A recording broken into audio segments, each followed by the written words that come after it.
Welcome back, everybody. This is Paul Russell. So here's a thought.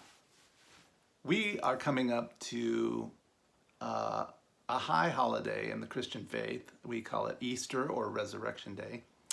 And oftentimes during this season, I will think of an individual in the Bible that I would like to introduce you to. And to introduce you to him, I would like to go back to the first time I heard about this individual.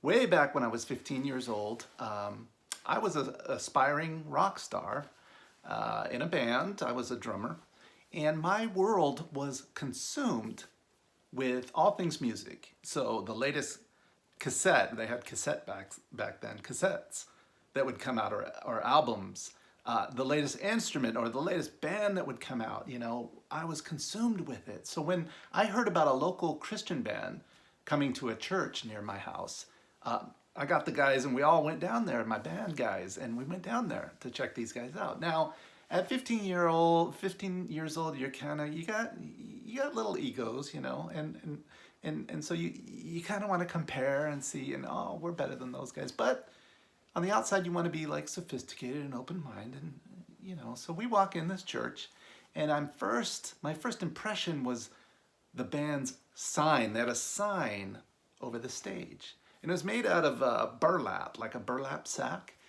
and the letters were flannel. And the name was Barabas. Barabas. I'm like, what a lame name. It's all in the name. I mean, first impressions are so important, right? Back then we had bands like Led Zeppelin. They just had cool names. Aerosmith or Van Halen or Rush, one of my favorites. And today's bands like Muse or 30 Seconds to Mars. These are intriguing names, it says something provocative about them. But Barabas, I'm no theologian, but I figured, pretty astute guy, it's got to be something in the Bible. And I thought, the only way Barabas would sound cool is if Jack Black announced him, in the School of Rock. Ladies and gentlemen, Barabas! But we kept an open mind. So they come on out and they start playing, and they were a metal band. And they came out in black leather, and I'm just my inner critic. I'm trying to suppress it, and trying to give them the benefit of the doubt. But they come out and they start screaming and yelling kind of in an angry way about the love of God. And I'm like, man, this just isn't working. This just doesn't fit, man. So, and the guy comes out, he's all, he's got a cross around his neck. It's about 3 foot long. And, after a while I couldn't take it. And we left. And that was my first introduction to Barabas. Fast forward a few years, and I became a Christian.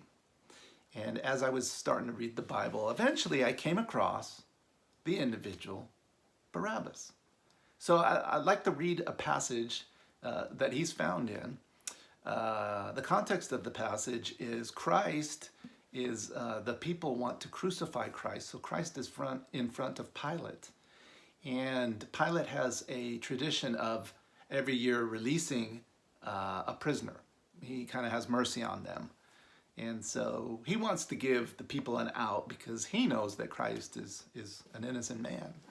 So the passage is found in Mark 15, starting in verse 6. It says, "Now it was the custom at the feast to release a prisoner whom the people requested. A man called Barabas was in prison with the insurrectionists who had committed murder in the uprising. The crowd came up and asked Pilate to do for them what he usually did. 'Do you want me to release to you the king of the Jews?' asked Pilate, knowing it was out of envy that the chief priests had handed Jesus over to him. But the chief priests stirred up the crowd to have Pilate release Barabbas instead." And he does release Barabbas.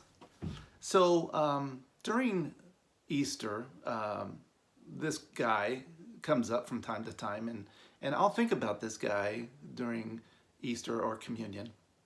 And over the years, as I thought about Barabbas, I started to see or understand what's going on in this picture. Now think about it. At the time when Christ was crucified, there were 3 crosses. Christ, was on one of them, and he had a thief on his right and his left. But that cross was meant for Barabbas. So Christ, in a sense, takes Barabbas's place.